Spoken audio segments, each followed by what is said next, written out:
Hello tankers, welcome to the first episode of Developer's Diary for 2017. We hope you've had some amazing holidays and that you're ready for exciting new things.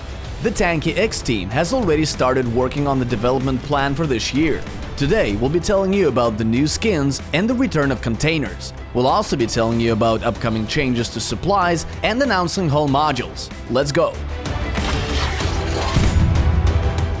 This week, we've witnessed the return of containers holding skins and paints, including some brand new ones. These new containers work just like the ones you got during the winter holiday celebrations. They may contain graffiti, shells, skins, paints or crystals.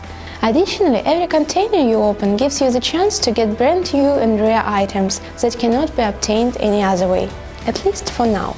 3 new types of containers can be found, purchased and opened in the already familiar section of your garage. Assassin may contain golden skins for Railgun or Hornet, the Gloom Shell for Railgun, the Coal, Taiga and Inferno paints, and a new one called Stone. XT Railgun and Hornet can also drop from this container. Valhalla may contain golden skins for Viking and Thunder, plus a few other items such as the North Paint, the Lightning Shell for Thunder, the Drakkar, Valkyrie and Yggdrasil Graffiti.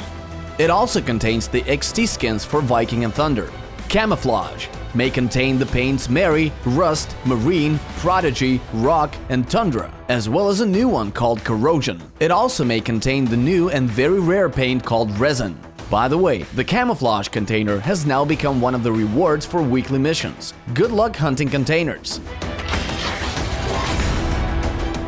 With the reintroduction of containers, we've also implemented an update that serves as the first step towards the change of the supply system. We have asked the opinion of the majority of our players about the current upgrade system, and we have also tested a lot of hypotheses. In the end, we decided to radically change the system, making the Tanki X battles more interesting and more balanced. These are the changes we've already implemented for supplies. We've removed smart cooldowns, which means that now you can activate all supplies at once. However, we've increased the cooldown on each of the supplies. Now you'll have to think seriously before activating one. Battles now start with all supplies on cooldown. You won't have to wait for the full cooldown though. The countdown timer will only be at 25%. The supply's cooldown timer no longer resets your tank's destruction. Pausing the game will not pause the cooldown on supplies. Additionally, we've made some changes to 2 supplies. Repair kit duration has been increased by 1 second, but the repair power has been decreased. And the bonus damage from the double damage supply has been reduced from 100% to 50%. The changes to these supplies were needed in order to increase their value on the battlefields and to gradually prepare our players for the next phase, which is scheduled to be implemented in the second half of February. For the second phase, we will be completely removing supplies from garages. You will not be able to buy them or earn them anymore. The supplies you accumulated in your garage will be removed and you will be compensated. But we'll tell you more about that in upcoming episodes. By now you're probably asking, what will replace supplies? First of all, there will still be supplies in the game, but only those dropped on maps. More importantly, we will be implementing modules which are tank boosters that are mounted into special slots on hulls. There will be 4 module types: Scouting, Supportive, Defensive and Universal, all having different characteristics and special properties. Every hull, depending on its upgrade level, will have up to 5 slots, 1 for each corresponding module type. For example, Wasp will have 2 scouting slots, 2 universal slots and 1 support slot, which will strengthen its scouting role even more.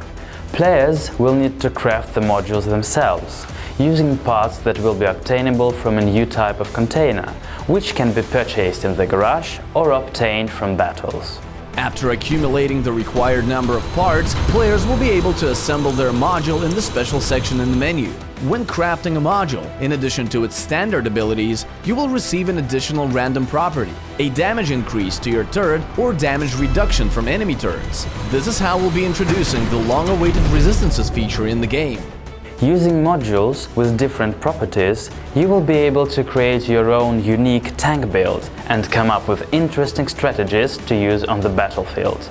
That's it for today. Stay tuned for more Tanki X news. Fire at will!